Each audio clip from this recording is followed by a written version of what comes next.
ಇನ್ನು ಬೇರೆ ಸುದ್ದಿ ಏನೇನಿದೆ ಅಂತ ನೋಡೋದಾದ್ರೆ ಬೀದರ್ನಲ್ಲೂ ಕೂಡ ನಿರಂತರ ಮಳೆಗೆ ಮನೆಯೊಂದು ಕುಸಿದು ಬಿದ್ದಿದೆ. ಮನೆ ಕುಸಿದು ಇದೀಗ ಬಡ ಕುಟುಂಬ ಬೀದಿಗೆ ಬರುವಂತಹ ಪರಿಸ್ಥಿತಿ ಇದೆ.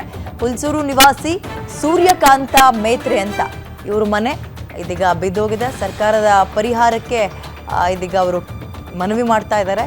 ನಸುಕಿನ ಜಾವ ಏಕಾಏಕಿ ಮನೆ ಕುಸಿದಿದ್ರು ಯಾರೂ ಕೂಡ ಬಂದಿಲ್ಲ. ಇಲ್ಲಿವರೆಗೂ ಯಾರೊಬ್ಬ ಅಧಿಕಾರಿಯಾಗ್ಲಿ ಸಂಬಂಧಪಟ್ಟ ಜನಪ್ರತಿನಿಧಿಗಳಾಗ್ಲಿ ಬಂದಿಲ್ಲ.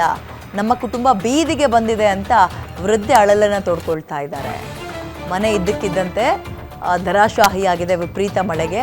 ಯಾರೊಬ್ಬ ಅಧಿಕಾರಿಗಳು ಜನಪ್ರತಿನಿಧಿಗಳು ನಮ್ಮ ಪ್ರಶ್ನೆಯನ್ನ ನಮ್ಮನ್ನು ಕೇಳಕ್ಕೆ ಬಂದಿಲ್ಲ ಅನ್ನುವಂಥದ್ದು ಅವರ ನೋವು ಅಳಲು. ವಯಸ್ಸಾಗಿರುವಂಥವ್ರು ಇರ್ತಾರೆ ಪಾಪ, ಈಗ ಉಳ್ಕೊಳ್ಳೋಕೆ ಮನೆ ಇಲ್ಲ, ಅಡುಗೆ ಮಾಡ್ಕೊಂಡು ತಿನ್ನೋಕ್ಕೆ ಸೂರಿಲ್ಲ. ವಿಪರೀತ ಮಳೆಗೆ ಮನೆ ಇದೀಗ ಈ ಹಂತಕ್ಕೆ ತಲುಪಿದೆ.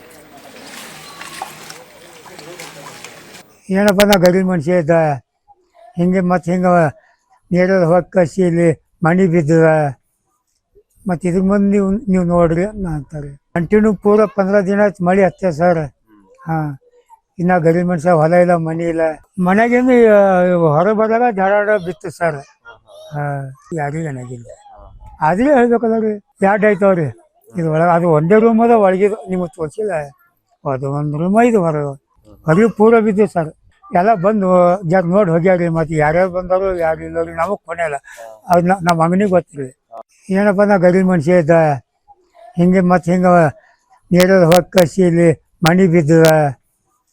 ಮತ್ತು ಇದ್ರ ಮುಂದೆ ನೀವು ನೋಡ್ರಿ ಅಂತಾರೆ. ಕಂಟಿನ್ಯೂ ಪೂರ